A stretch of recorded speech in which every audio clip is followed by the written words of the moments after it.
Hi, this is Dr. Jeffrey Hanna at Atlas Health Australia. And in this particular video, what I want to do is I want to illustrate something for you that might challenge the way that you think about your health and about your well-being. So I'm going to tell you from the get-go that this video is probably not going to be from everybody. You may find that, okay, you completely disagree with this one. You might find, whoa, that this really challenges you, might even make you feel a little bit uncomfortable.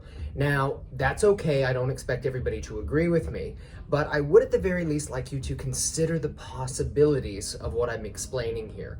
Other people say, you know what, that makes so much sense, but I've just never thought and connected the dots that way. It's for you in particular. I'm hoping you're going to find some really, really good value out of this.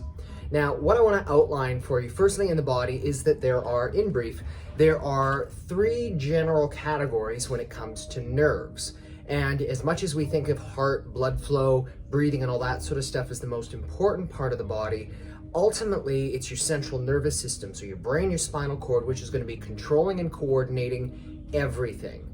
And so what we're going to do is we're going to draw, if you would, three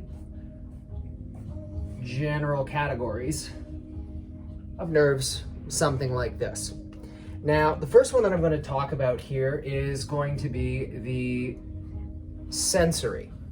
So the sensory nerves, these are the things that you can actually feel. And they're going to be approximately, 10% or so of all of the information that's going to be processed in your brain. So this is about, is it hot outside? Is it cold outside? Do I feel good? Do I feel bad? Do I feel pain? All of that is lumped into this sensory category right here.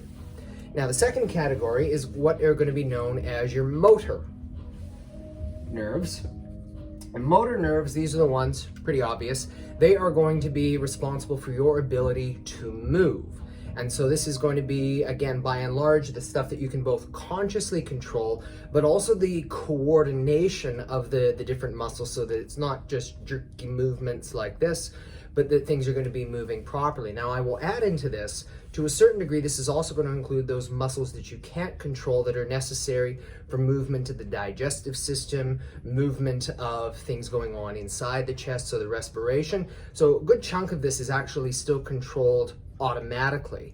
But this actually gets me into the really big one. So you notice that I've drawn the segments here rather small. This is the big one. This is the really, really big one. And this is the very, very important one. A stands for autonomic. So autonomic is going to be referring to all of those nerves that are controlling your vital life functions.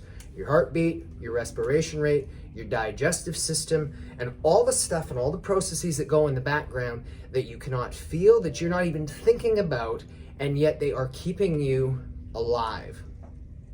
Now, why is this oh so terribly important? It's because you've got all of these different processes going on in your body. But this is the only one, the sensory one, that you can feel. This, unless you're experiencing, so the motor, unless you're experiencing paralysis or something like that, you may or may not notice anything going on, or if you're noticing like twitching, locking, different things like that. But a person can have issues with their autonomic system, and they, quote, will not even feel it. And so as a result, their health is going to be up like this, and it slowly is whittling away over a period of time, all the while they're not even aware of what's going on. So this is where and how I challenge you, is because in our society today, we make this critical assumption in it, that is that feeling good equals healthy. And isn't that by and large how we try to control so many different things in our life? What we think is, okay, well, if I feel that there's a problem, then, that's when I will need to act on it. Or that, if I'm feeling good, well, why should I need to go to the doctor? Why should I get a checkup, or all that sort of stuff there? I will know if there is something that's wrong with me. Well, maybe if it so happens to be these nerves that are affected. But if you're dealing with a problem here or even here, you can lose 10, 20, 30, 40, 50% function, and it's going to manifest in so many different ways. And it may be years, months, or even decades before you have any signs or symptoms that there is a problem. If, on the other hand, you're thinking, okay, what's most important, it's not necessarily, how I'm feeling, but is my body working the way that it is supposed to, that really is the best measure of health that we can possibly have. The better our body is functioning, the better control that our brain has over the body, the better coordination amongst all the systems, so that your body can make an appropriate response based on whatever's going on in your life. That really is the truest measure of health. So in this particular video, hopefully, giving you a bit of an outline there, but you may be wanting to know, okay, well, if this is the case, what can you do about it? Well, we're talking about things from a neurological perspective. If I was a dentist and we were talking about your tooth health, what we would say is, okay, well, make sure that you're getting your teeth checked on a regular basis. If I was a GP and we were looking at what's going on in your blood, we would be saying, let's run some blood tests and make sure that everything's going good with the different systems. But what I am is what's called an upper cervical chiropractic doctor. And what this means is that we're focusing on the base of the brain stem and the way that the brain is going to be able to coordinate all of these different neurological processes.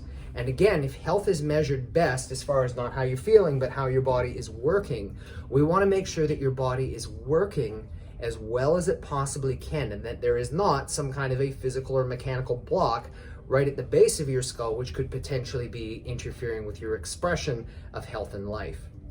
So if this is something that seems to make sense to you, what I'd like you to do is please, well, number one, like this video.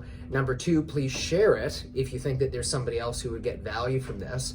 But then I'd also invite you to take the next step, and that would simply be to go over to our website, which is atlashealth.com.au, where you can find all kinds of different information about how a problem in the upper neck can show up in oh so many different ways, affecting potentially your quality of life, and most importantly, how we'd be able to offer a unique solution that may be able to help you. Hope you've enjoyed this video. I've definitely enjoyed doing it here. And so until next time, this is Dr. Jeffrey Hanna at Atlas Health Australia, reminding you, take care of your neck. It's your lifeline to well-being.